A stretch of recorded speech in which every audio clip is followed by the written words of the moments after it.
Hari ini kita akan belajar di tema 2, subtema 1, pembelajaran 1. Nah, tema 2 ini tentang selalu berhemat energi. Subtema 1 ini kita akan belajar tentang sumber energi. Energi sangat penting bagi kehidupan kita semua. Makhluk hidup itu membutuhkan energi. Jadi, kalau tidak ada energi, makhluk hidup tidak akan bisa melakukan aktivitasnya. Contohnya, manusia otomatis tidak akan bisa belajar, bekerja, dan lain sebagainya. Tahukah kalian sumber energi yang ada di bumi ini? Nah, kita akan pelajari di tema ini tentang sumber energi. Matahari memiliki peran yang besar dalam kehidupan karena merupakan sumber energi terbesar di bumi. Panas matahari berpengaruh terhadap aktivitas manusia dan makhluk hidup lainnya di bumi ini.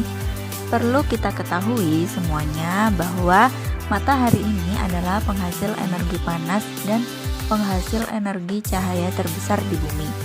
Nah, kita bisa lihat di gambar ini betapa matahari itu sangat berperan bagi kehidupan manusia. Bisa untuk mengeringkan pakaian yang basah, ya bisa untuk berjemur, sedangkan untuk tumbuhan sendiri, matahari itu digunakan untuk proses fotosintesis. Matahari sebagai sumber energi terbesar memancarkan panas dan cahayanya ke bumi. Cahaya matahari itu menerangi bumi, sehingga kita dapat melihat semua makhluk hidup dan benda di siang hari. Panas matahari mengakibatkan adanya kehidupan di bumi. Jadi kita kalau tidak ada matahari, otomatis bumi kita akan gelap gulita dan tidak ada kehidupan. Kok bisa tidak ada kehidupan? Karena bumi akan sangat dingin. Manusia, hewan, tumbuhan tentunya tidak akan bisa hidup di tempat yang sangat dingin. Berikut beberapa peran matahari bagi kehidupan di bumi. Nah, kita akan mengetahui apa saja peran atau manfaat matahari bagi kehidupan semua makhluk hidup di bumi. Yang pertama, seiring dengan perputaran bumi pada porosnya, matahari itu membuat terjadinya siang dan malam. Jadi, ini peran matahari yang sangat penting. Karena bumi itu berputar pada porosnya, maka terjadi siang dan malam. Lalu, peran matahari yang kedua adalah karena selain bumi itu berputar pada porosnya, bumi itu juga melakukan revolusi. Nah, revolusi ini mengakibatkan terjadinya 4 musim di belahan bumi utara dan selatan, yaitu musim panas, musim gugur, musim dingin, dan musim semi. Inilah yang terjadi karena bumi melakukan perputaran terhadap matahari atau disebut dengan revolusi, sehingga terjadi 4 musim. Kalian tahu untuk Indonesia sendiri hanya terjadi 2 musim, yaitu musim panas dan musim hujan. Peran matahari berikutnya adalah pada perputaran air. Nah, kalian sudah belajar tentang bagaimana siklus air itu. Nah, siklus air itu ada di bumi dengan bantuan matahari juga, karena akan menguapkan setiap air yang ada di bumi sehingga menjadi butiran-butiran air, lalu menjadi awan dan menjadi hujan, sehingga di sini ada perubahan cuaca, ada mendung, ada panas, dan ada hujan. Jadi, matahari sendiri sangat berperan pada siklus air. Berikutnya, peran matahari adalah membantu proses terjadinya vitamin D yang berguna bagi pertumbuhan tulang pada anak-anak. Jadi, kalau kalian itu berjemur pada pagi hari antara jam 7 sampai jam 9, itu cahaya matahari akan mengandung vitamin D yang sangat berguna untuk pertumbuhan tulang kita. Jadi, mungkin jam-jam segitu kita bisa berjemur ya, jadi kalian bisa mendapatkan vitamin D dari sinar matahari. Berikutnya, peran matahari adalah pada proses terjadinya awan hingga terjadinya hujan yang membasahi daratan hingga semua tumbuhan di daratan dapat bertahan hidup. Air hujan yang tersimpan di tanah juga dimanfaatkan hewan dan manusia. Nah, ini tadi juga terjadi pada siklus air yang akhirnya air-air yang menguap karena terkena sinar matahari itu menjadi awan. Di situ ada proses siklus air. Peran berikutnya adalah pada tumbuhan. Nah, pada tumbuhan itu matahari sangat penting dalam proses fotosintesis, baik pada tumbuhan darat maupun tumbuhan laut.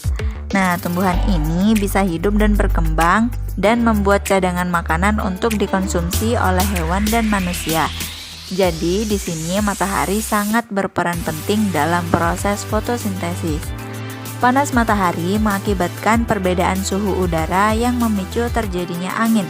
Nah, tiupan angin ini kemudian dapat dimanfaatkan sebagai sumber energi. Lalu, peran berikutnya adalah panas matahari bisa mengakibatkan air laut itu menguap. Nah, kalau air laut menguap, itu bisa dimanfaatkan dalam proses pembuatan garam air laut. Jika terkena matahari, akan menguap dan mengkristal menjadi butiran-butiran garam. Itulah proses terbentuknya garam. Peran berikutnya adalah cahaya dan panas matahari itu bisa dijadikan sumber energi pada panel surya. Panel surya itu mengubah energi cahaya matahari menjadi energi listrik. Nah, di sini mulai dikembangkan karena matahari ini tidak akan habis, maka dibuatlah energi listrik yang berasal dari cahaya matahari dengan menggunakan panel surya. Itu tadi manfaat dari panas dan cahaya matahari bagi kehidupan yang ada di bumi. Nah, sumber energi apa yang membuat bumi menjadi hangat? Tentunya kalian sudah tahu bahwa yang membuat bumi ini menjadi hangat adalah matahari. Benny ingin membuktikan panas matahari sebagai sumber energi yang sangat penting untuk kelangsungan makhluk hidup. Nah, Benny akan melakukan percobaan yang bisa kalian praktekkan juga dan bisa buat laporannya. Kalian siapkan 2 helai sapu tangan, 2 lembar tisu, dan 2 lembar kertas. Nah, basahi sapu tangan tadi, tisu dan kertas. Setelah itu jemur sehelai sapu tangan, selembar tisu, dan selembar kertas di tempat yang panas yang langsung terkena sinar matahari. Sedangkan sisanya, 1 lembar sisanya kalian letakkan di tempat yang teduh. Jadi tidak terkena sinar matahari. Kalian bisa amati apa yang terjadi pada benda-benda tersebut setelah 15 menit, 30 menit, dan 60 menit. Nah, kalian bisa membuat tabel pengamatan seperti ini yang ditempatkan di matahari. Itu nanti setiap 15 menit bagaimana keadaannya, setelah 30 menit bagaimana, dan setelah 60 menit bagaimana. Dan kalian bisa membuat tabel satu lagi untuk benda yang kalian letakkan di tempat yang teduh. Nah, di sini kalian akan tahu benda-benda ini yang awalnya basah saat dijemur dan terkena sinar matahari langsung, lama-kelamaan akan kering dan cepat keringnya daripada benda-benda yang kita taruh di tempat yang teduh. Kisah Ali si biji energi. Aku Ali si biji energi. Aku menanam biji-biji energi di sebuah ladang yang luas di peternakanku. Saat matahari bersinar, ada energi pada cahaya matahari.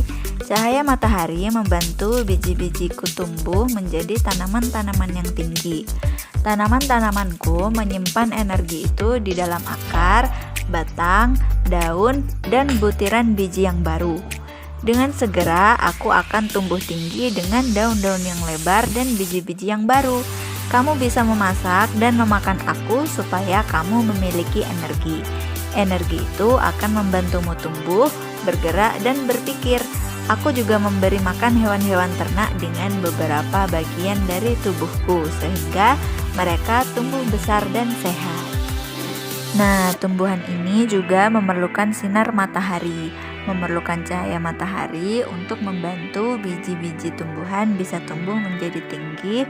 Lalu tanaman-tanaman tadi yang dibantu oleh matahari melakukan proses fotosintesis dan mereka mampu memasak makanan mereka sendiri di daun. Nah, saat mereka menyimpan energi itu, ada yang menyimpannya di akar, di batang, di daun, bahkan di butiran bijinya. Nah, dari akar, batang, daun, butiran bijinya itu bisa dikonsumsi oleh hewan dan manusia untuk memberikan energi kepada hewan dan manusia. sehingga hewan dan manusia itu bisa tumbuh, bisa bergerak, dan manusia pastinya bisa berpikir karena memiliki energi dari makanan yang berasal dari tumbuhan. Energi panas matahari adalah salah satu sumber daya alam yang melimpah. Tumbuhan seperti jagung juga merupakan sumber daya alam yang harus dibudidayakan. Sumber daya alam tersebut diberikan Tuhan untuk umat manusia. Jadi, kita perlu bersyukur karena Tuhan memberikan sumber daya alam yang luar biasa di negara kita, Indonesia. Sebagai sumber daya alam, jagung banyak dimanfaatkan oleh penduduk Indonesia. Salah satunya adalah dengan mengolah dan menjualnya. Amati gambar berikut dan sampaikan hasil pengamatanmu kepada teman di sebelahmu. Apakah kalian pernah makan jagung bakar? Pasti rasanya enak ya. Nah, ini adalah salah satu mengolah sumber daya alam, yaitu jagung, untuk dijual, untuk dikonsumsi oleh manusia. Indonesia memiliki sumber daya alam berlimpah. Disebut sumber daya alam karena berasal dari alam. Penduduk Indonesia dapat menikmati sumber daya alam tersebut untuk memenuhi kebutuhannya. Laut Indonesia terkenal dengan ikannya. Lahan yang subur menghasilkan padi, jagung, serta tumbuhan lainnya yang sangat berguna bagi penduduk. Gas bumi, minyak, serta logam banyak memberikan manfaat bagi masyarakat. Sumber daya alam terbagi menjadi dua, sumber daya alam yang dapat diperbarui dan sumber daya alam yang tidak dapat diperbarui. Sebagai anak Indonesia, kamu harus tahu apa yang termasuk ke dalam keduanya dan apa dampaknya apabila kita kekurangan keduanya. Penggunaan sumber daya alam berlebihan akan memengaruhi kehidupan manusia. Kita harus menghemat penggunaannya. Sumber daya alam yang dapat diperbarui misalnya tumbuhan, hewan, sinar matahari, angin, dan air. Sumber tersebut termasuk kelompok sumber daya alam yang dapat diperbarui karena terus tersedia dan dapat kita kelola untuk kita perbanyak jumlahnya. Jumlah sumber daya alam ini sangat berlimpah. Agar sumber daya alam ini tetap tersedia, kita harus menggunakannya dengan bijak dan melestarikannya. Sumber daya alam ini sangat penting untuk dijaga keberadaannya. Minyak bumi, emas, besi, dan berbagai tambang termasuk ke dalam kelompok sumber daya alam yang tidak dapat diperbarui. Mengapa demikian? Karena jumlahnya sangat terbatas. Untuk menghasilkan minyak bumi diperlukan waktu yang sangat lama. Oleh sebab itu, kita harus hemat menggunakan sumber daya alam ini. Perlu kalian ketahui, minyak bumi itu contohnya banyak. Ada bensin, ada oli, aspal, dan lain-lain. Nah, minyak bumi ini berasal dari sisa-sisa hewan yang mati di bawah laut yang tertimbun berjuta-juta tahun. Nah, kalau kita menggunakan minyak bumi secara boros, tidak hemat, otomatis minyak bumi itu akan cepat habis dan untuk menghasilkannya lagi butuh bertahun-tahun untuk bisa menghasilkan minyak bumi yang baru. Maka kita harus menghemat dalam penggunaan sumber daya alam, baik yang dapat diperbarui dan yang tidak dapat diperbarui.